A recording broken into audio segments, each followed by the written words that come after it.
Hello there. My name is Sam Potts. I'm the head of radio at Columbia Records. I'm also the co-founder of the Young Guns Network. And before you all go, what is that? I'll tell you.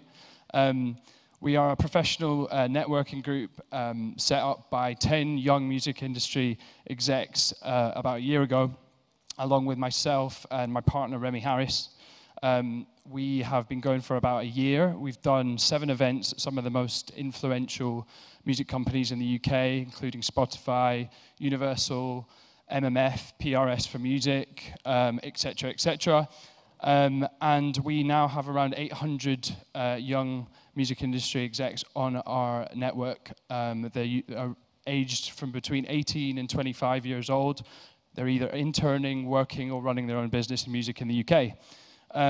Why are we here? So we're here because Ben kindly invited us along to host a panel. So we invited 4 of what we consider to be some of the most innovative young music execs in the electronic space in the UK.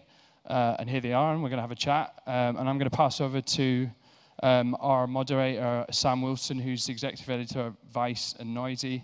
And thank you all very much for coming along. Thanks.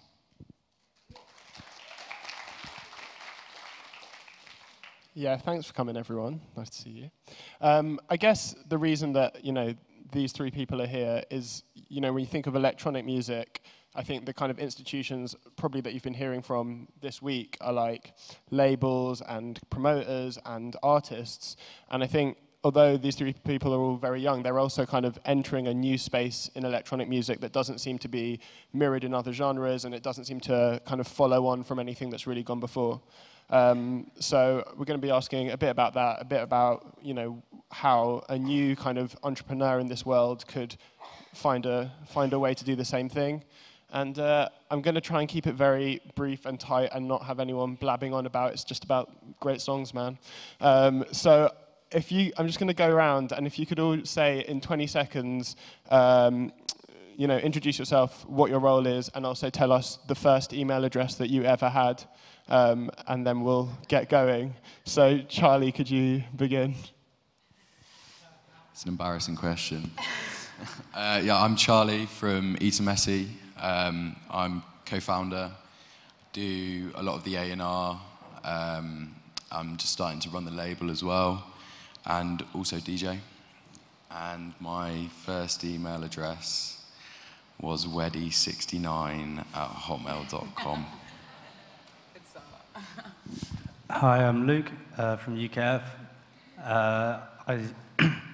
I curate all of the channels on UKF, a lot of the events that we do, the compilations, the live streaming, similar to Charlie.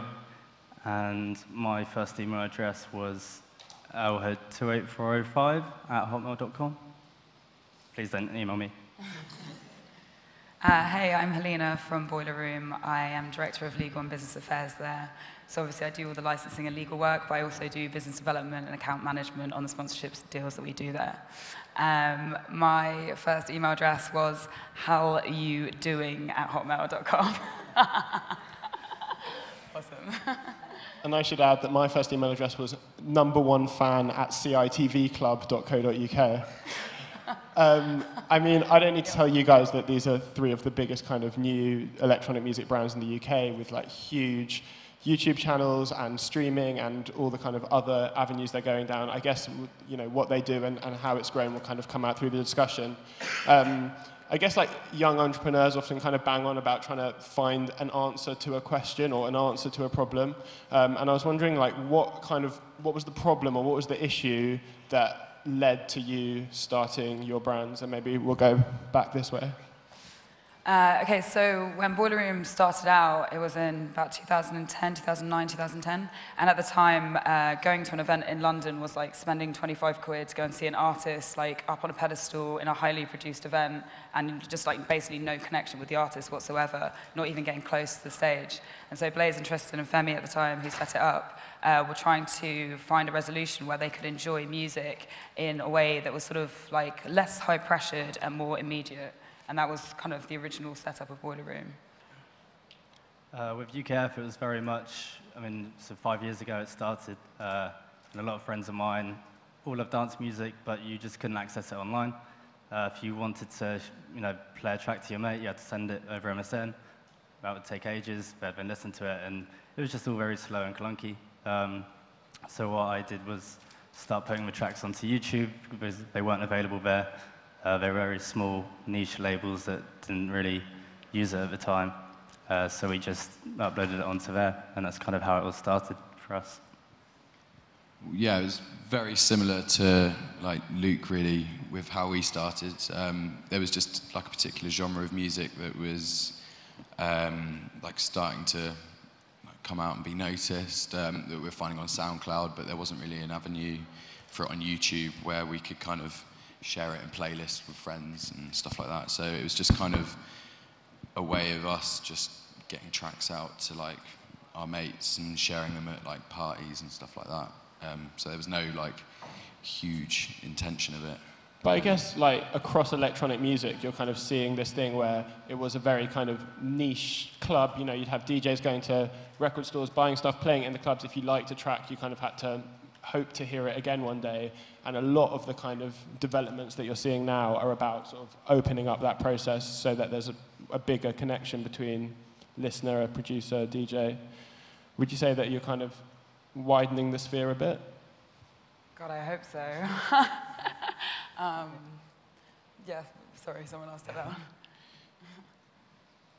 Like, I mean, do you feel, because, you know, especially with your channels, and I mean Boiler Room as well, where what you're doing is like taking a song that would have been, you know, maybe played on radio a couple of times, and then 3 months down the line you could download it, and, you know, reaching often millions of people with that music. Do you think, you know, do you realize that there's a kind of new audience for that kind of stuff, or an audience that always wanted it but wasn't getting it before? I think a lot of the time it's just people, when sort of UKF started, I would be listening to Fabio and Groove Rider on Radio 1, and you're sort of listening at 11 till 12 on a Saturday night. It's just not a convenient time for someone who's into drum and bass to, you know, people are doing stuff. There wasn't an iPlayer then, there wasn't a way to listen to it on demand. So to go through those shows, pick up the tracks that you really like, and make them accessible to everyone. You know, I think there's people who, you know, probably didn't want to sit through an hour of a radio show to hear 2 tunes they like, and I think the foundations of UKF were picking the best of what was accessible, similar to, you know, a compilation album, only, you know, based upon the YouTube channels. Yeah, like a lot of people don't have the time to go through, you know, a lot of stuff. So I think we all kind of provide something where it saves a lot of the effort, and yeah, they can find or pick and choose what they want from, you know, a smaller selection. I mean, I guess if you were doing, you know, in the sorts of world that you were 10 years ago, it would have been maybe natural for all of you to be working sort of within labels or maybe music magazines. This feels like what you're all doing is something that hasn't really happened before, where you're kind of curators, or in the case of Boiler Room, you're like kind of a promoter, but there's no real live events or whatever. I kind of feel, though, like we probably are most equivalent to like the evolution of pirate radio, essentially. And like I think what we try and do at Boiler Room, and that's kind of the motivation behind having hosts, is to like present the content and like not like educate, but like foster like a discovery mentality of being like, this is this artist, here's a bit of information about them, now they're going to play. By the way, that was just released on whatever, like listen to more, so-and-so's playing next week. So it's kind of like pirate radio, presentation, music discovery platform, all of that combined. But like I feel like a pirate radio, often it's quite a niche lockdown community playing one genre or 2 genres of music, whereas Boiler Room feels really expansive. Yeah, but we basically collect niche genres. It's like, rather than having one overwhelmingly popular artist, you tap into all these little subcultures, and that's how you reach critical mass. Rather than having, you know, like a landslide victory, it's like all these incremental little pieces of the puzzle, and together it becomes a magnificent thing. And that's a similar thing with UKF, right, where you've had like different genre channels and kind of built up separate communities, but under one brand. Yeah, so we have originally started with UKF drum and bass and UKF dubstep. We have another channel which sort of does all sorts of electronic dance music now. But yeah, UKF drum and bass and UKF dubstep were the 2 founding channels that picked up, you know, some people, there would be a lot of cross-pollination. Some people were into both genres, but then obviously there's a lot of people who are sort of die-hard drum and bass or die-hard dubstep, and those are the ones that, will just stick to, those individual channels. But collectively as a community, what we've tended to have found with UKF is, people are much more open nowadays, more than ever. There's a lot of crossover between the channels, the same people commenting, liking, giving feedback, so. But let's actually drill down into this, Charlie. I mean, I'm into a lot of different genres and stuff. If I want to take some tracks that I've heard on Animac or whatever, put them on YouTube with a Instagram photo of a girl in a bikini, am I a dance brand? What do you have to do that kind of starts off the process and actually builds something that's just could just be a kid uploading videos into an actual brand? I think authenticity is vital. I think it's always quite apparent when it's not done by a big company. I think it's just sort of authenticity, quality, consistency, all those things. If someone can go to one place once a week and be like, great, there's going to be 3 great drum and bass tracks each week. I might not like all of them, but I will hopefully like 90% of them. And that's sort of, that's how we've made it work for us. I feel like building a brand is basically trying to deliver a repeat experience in some way. That's creating something that people trust you for. And for Boiler Room, there were a few things that we had to that make up what a Boiler Room experience is. And obviously, first and foremost, that's high quality music. But then it's also small events, invite-only membership sort of culture, and obviously live streaming in the round. Those are that's what compiles a Boiler Room event. And when we're creating other products through Boiler Room, we try and keep hold of that mentality. So for example, we're launching merchandise at the moment, and we're doing really high quality materials, limited run, and it's to kind of Please send me one of those t-shirts, they're really nice. I see. Yeah. You like the bomber jackets as well, huh? Yeah, so it's kind of trying to understand what you're known for and fulfilling that in the other business avenues that you touched on. I think it's about building a tone of voice within what you do that people can kind of attach themselves to, because if you're kind of jumping on the bandwagon of what someone else is doing, then you can kind of have less authenticity really. And if you draw home a solid tone of voice of what you want to do, and you've got your own thing that you're doing, then it becomes a lot easier for people to kind of attach themselves to it, because they get it, and they don't think that you're just part of copying someone else almost.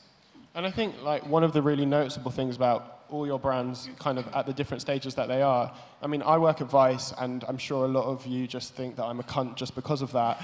And that's something that we constantly have to deal with, is that we're constantly trying to persuade people, no, we're not bad, we're doing this good stuff. We're constantly trying to win people around. Whereas I feel with UKF, Boiler Room, Eton Messy, they're brands that, however long they've been going, people really identify with them. They think they're cool just straight off the bat, with you're reaching such a fickle crowd, such a tastemakers, whatever you want to call them, who would normally get bored of things after a month. And I mean, how do you I know you talked about the authenticity of but how do you kind of maintain that? Because there's always going to be a new kid on the block. I guess you just don't sacrifice, if you think something might not work for your audience, no matter what the price tag is or the agenda of the people pushing it is, you've got to be prepared to say no. It's so important. If you don't think it's right, don't do it. If you don't feel like something fits what you're doing, then don't feel like you have to do it because someone else is doing it. They're doing it because they feel like it works for them. But if you've got to be 100% behind what you do, really. Yeah, I mean, the beauty of YouTube is that you just have such an interactive audience. They're commenting all the time. If they don't like it. Yeah, if they don't like it, you'll know about it, and they'll call you out and cuss you. So it's the best market research. Yeah. So yeah, it's really simple. It's not like releasing a product to market where you might sell 50 T-shirts or whatever, but you're never going to speak to those people who bought it. That to me seems like the most common problem with like new startups in the industry or people just starting out is they do something really good and then there's interest in it and then somehow like, you know, someone waves a big check or a record label says, oh, we'll pay you $5,000 to put this video up, and immediately like it just loses its tone and character, and it's a danger.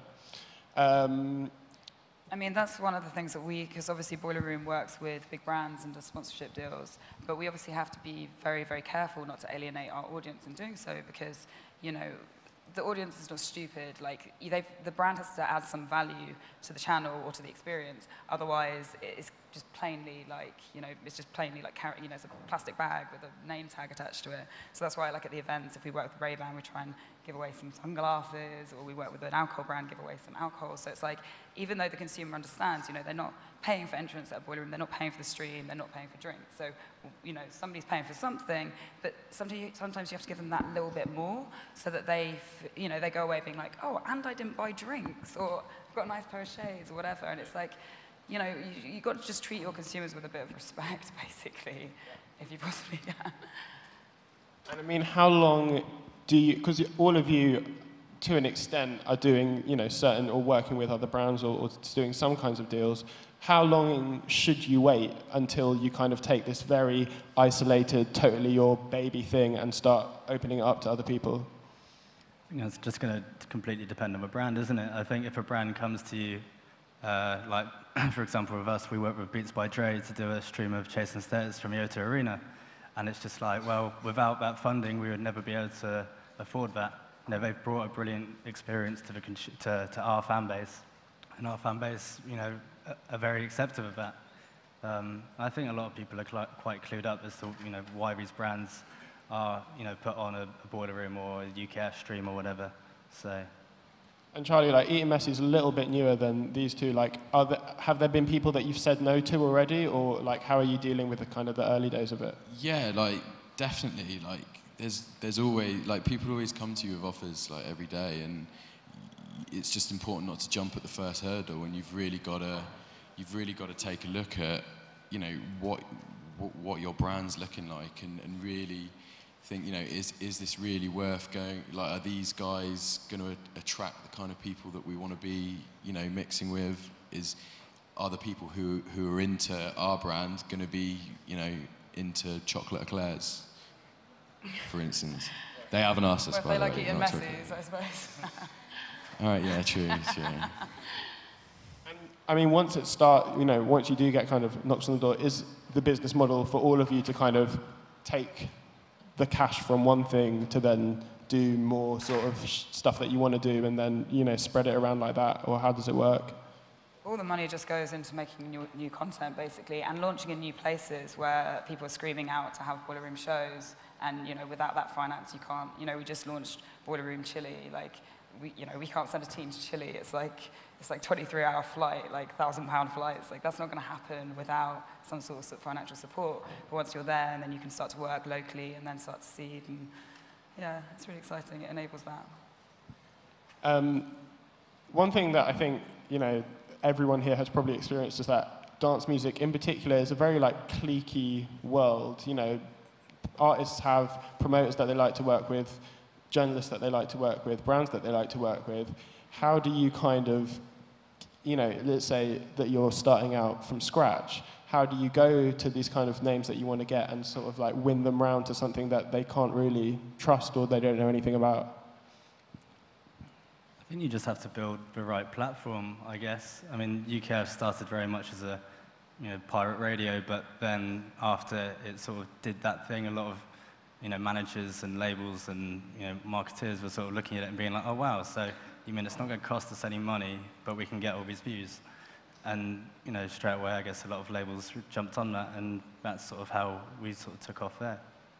I don't think you don't really start with the big artists. You start with the artists that you believe in, and those are probably people that you've come across, that you've discovered. You know, you dig deep, and you support them, and you know, you have the conviction to support that artist, and you hope that other people like what you like. Just like if you're an artist manager, you know, you find somebody that you believe in and hope that plays out, and it often does. I mean, like, a lot of the artists that Luke and Charlie have supported were not necessarily anywhere near as big as they are now when they put them on, and like, That's the point. It's finding talent, or whatever that you're going to put trust in first, like that you're going to back, and then like if it pays off, they're going to return the favor. And I think that's how things probably work for all of us. Like we put trust in people before they've been anything, and they've done a good job, and in return they kind of want to be a part of it, because it's a nice story to have, to the brand and everything. And that's kind of what makes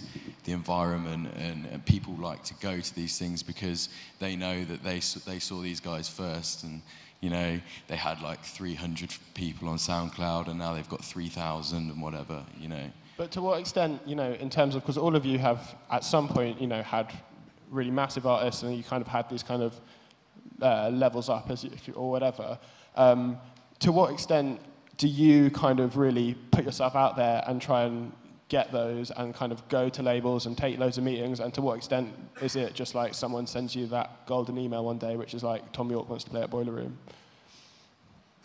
Well, I can safely say that if we want somebody who's never played for Boiler Room, we will do absolutely everything we can to work with that artist, whether that's speaking to their manager or their agent, or whether that's taking them for dinner, or whether that's going to their show. And there are artists who may not be still interested in the sort of streaming model. They still find that a difficult pill to swallow, and so you do have to work hard to sort of, less so now, but certainly in the beginning, sort of re-educate people about what this is, and explain to them that, for example, Boiler Room, it's a representation of how that artist performs live, and now that artists make most of their income from performing live and from gig tickets, and the promoters actually use Boiler Room as a platform to watch and find out what this artist is like, and also go off and discover other artists in the meantime. So it's actually like, I know it's the classic, like, oh, it's for promotion, but I fail to meet a promoter now who doesn't check out sets before they work with an artist, and so it does help as like a benchmark of the,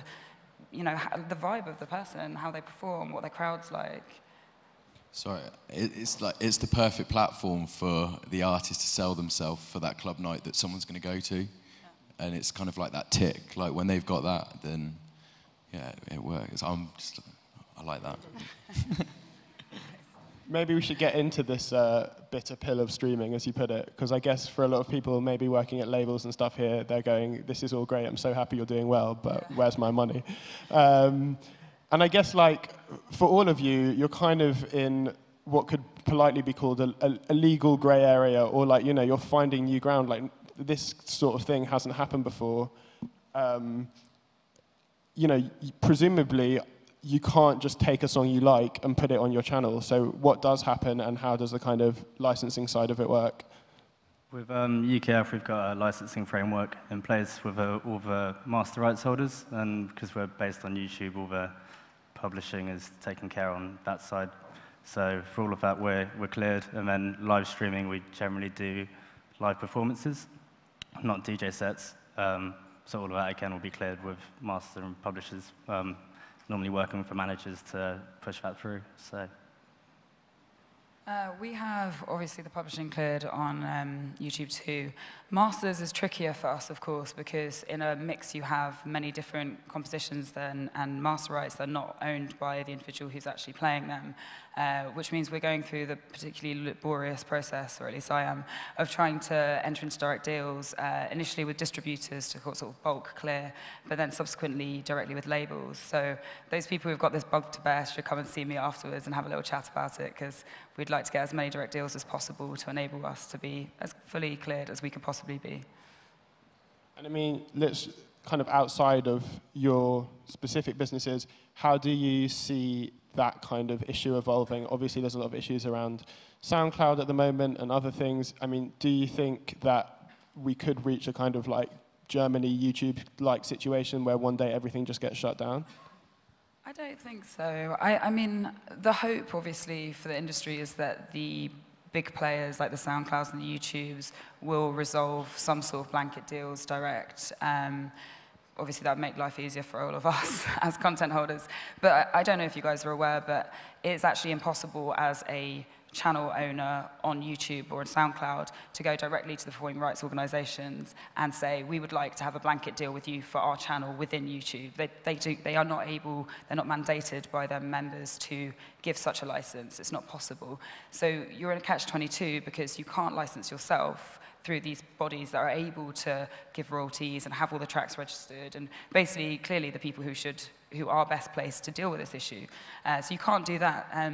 But also, YouTube and SoundCloud have not entered those deals on your behalf. So you're sort of not able to do it yourself, but they haven't done it either. So that leaves you basically with the option of coming off YouTube, which obviously means you're going to sacrifice an enormous audience, or waiting and see what's going to happen, and meanwhile trying to do as many direct deals as possible to sort of cover you as fully as you can at this stage. It's pretty tricky, basically. I think at the end of the day, like, everyone's still playing catch up with it all, and everyone's still trying to figure everything out and get those structures in place. So it's a bit more black and white. But like, I mean, I'm still learning a heck of a lot about it all anyway. So yeah, everyone's kind of in the same boat.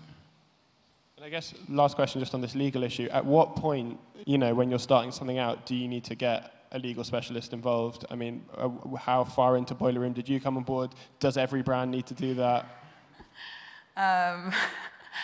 Personally, I think people should get a lawyer and an accountant pretty much after the first year. In my experience, it saves a lot of headache later. I was the first lawyer for UKF, in fact, 3.5 years ago. And I'm certainly the first one at Boiler Room, and both companies could have done with it earlier, frankly. But I don't know, who's to say? It depends on your business model and what rights you're using and stuff. Right. I guess, UKF, Boiler Room, and increasingly Eton Messi have a kind of huge reach.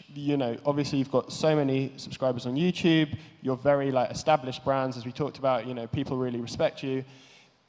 For people who are kind of wanting to start something new, not necessarily like a YouTube streaming thing, but any kind of brand within electronic music, where do you think the space is left? Surely, if someone comes along now and says, I want to do a dubstep YouTube channel, well, why would they bother? It's, UKF smashing it. If they want to do streaming of sets, although I've noticed a lot of people are doing streaming of sets, then it just can't compete with Boiler Room and, and with Eton Messi and Garage and that kind of sound. I guess there's two things. There's technological developments that will enable new formats. So I don't know, augmented reality, for example, that would be cool. But there's also just doing stuff much better than other people are doing it. It never ceases to amaze me how popular that Tomorrowland video was, and how Tomorrowland TV is one of the top performing music YouTube channels in the world. And that basically was just an amazing festival review video that everybody clicked subscribe because they wanted to subscribe to that fucking party and they wanted to be there. They don't, and they just did that and they made that channels overnight. So maybe do that. What about you, Charlie? Because I guess you're how long has Eton Messi been going now? It's been going for about 3 years, but seriously 2 years. Yeah. And so these guys were already established and they were similar. I mean, Majestic was already going right. And what did you kind of think, we'll do this differently, or we'll improve upon what Luke's done in this way? Well, it's just going back to the point that I said earlier, everyone's got their individual fields, and we just needed to make sure that we were, a bit more diverse to everything else. There was a lot of stuff that we were putting out originally that crossed over with Majestic Casual and Subsoul as well. So we really worked on kind of carving out, what our kind of piece of the pie was, really. And I think, we're kind of there with it now. And no one seems to be brushing shoulders too much with each other, which is nice. I'm going to go to the last question because we're running out of time. It would be good to get some questions. I just wanted to ask, if you look at the top YouTube channels on music on YouTube, it is all electronic music. A lot of kind of young people starting brands now, it seems to be within electronic music, and there doesn't seem to be a kind of match-up in rock or hip-hop. Big artists in those genres are still going to Radio 1 or big radio stations in the US to premiere stuff. It doesn't feel like they have this kind of whole new industry, new institutions, and I was wondering why you thought that was and what's special about electronic music. I think the simplicity to make and the accessibility of it. I mean, you can be 13 and download a copy of Logic and start playing around, and then you're 16 and releasing tunes like Animals, like Martin Garrix or whatever. Like, I think you can't do that with rock music or anything. You need specialist equipment, you need a proper recording studio, you need money. Whereas Logic and etc. I mean, people will just find a way of getting hold of it, won't they? So. Yeah, I agree. I think it's like the track turnover in dance music, whereas like you just create less music. Like not everybody, but I would say in the live realm, you probably make less music. You're releasing one album every 18 months potentially, whereas like you could create a track a day potentially. Not necessarily a good track, but. Okay. Oh, that's quite a lot of time gone. Does anyone have any questions? Go on. It's like Monday morning lecture. Don't be shy. Is there anything? I mean, is anyone sort of in this sort of area of like new online? Just there. Has someone got a mic? Do you need this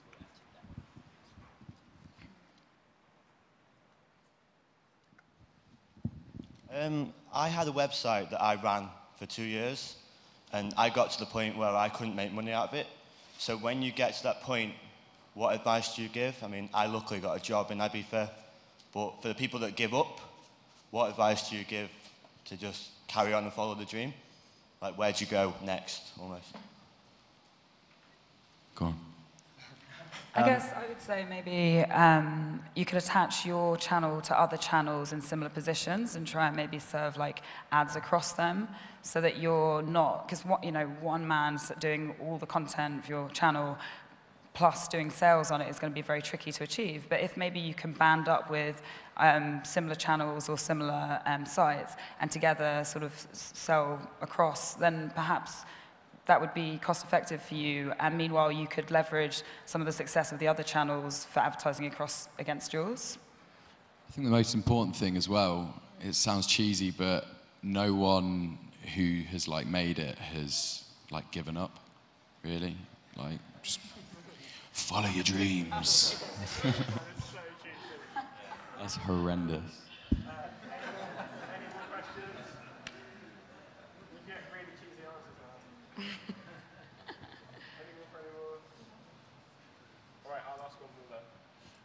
I have to think of it, I suppose.